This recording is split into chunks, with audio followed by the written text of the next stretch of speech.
Last point is I'd like to make a comment about the president, what he's been saying. We wished him well when we heard about his diagnosis with COVID, and we wished the First Lady well, and we sent them a great New York special care package. And I hope he's back to 100% as quickly as possible. I think the president has an opportunity that he is missing, and I think he has an opportunity to do a public service, and I think he's right now doing a public disservice.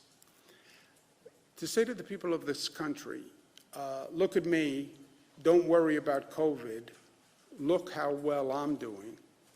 First of all, this is a funny disease. We hope you're doing well, but the disease still hasn't run its course, and it's a little premature to say, I'm doing great, right? You're not really doing great until you test negative.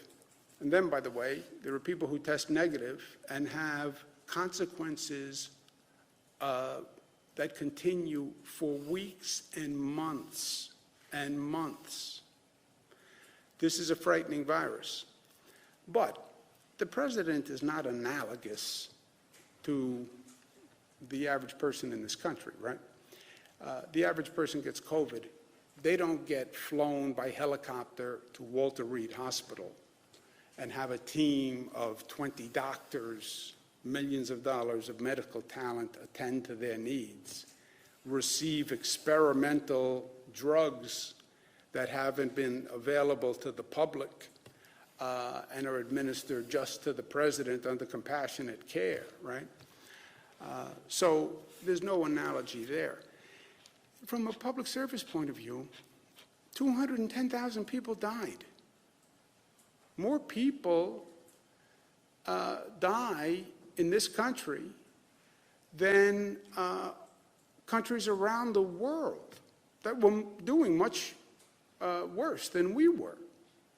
From a public service point of view, don't be afraid of COVID. No, be afraid of COVID. It can kill you. Don't be cavalier. This is just more denial. This is where it started. And you know, the president, God bless him, he tells you where he's going. We know that when COVID started, he knew how bad it was going to be, and he just lied about it. We know that he had the White House memo done by Peter Navarro that said millions of people could get infected, and he just lied about it. Woodward's book, he actually has him on tape saying, I know how bad it's going to be, but I don't want to tell the American people.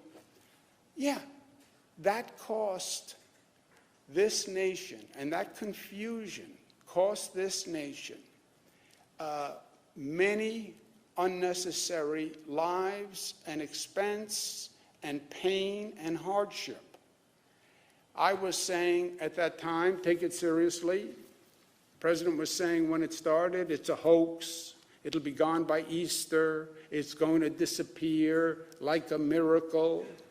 Yeah, none of that was true. None of it was true. He knew it wasn't true. And it's not true now to say, don't be afraid of COVID. Denial doesn't work.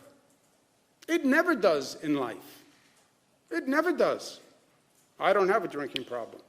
I don't have a substance abuse problem. I don't have a gambling problem. Denial never works.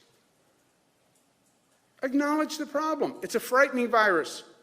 Be smart. Be careful. Don't hide under your bed. We're reopening. Go about your business, but do it smartly. And that's what the president should be saying.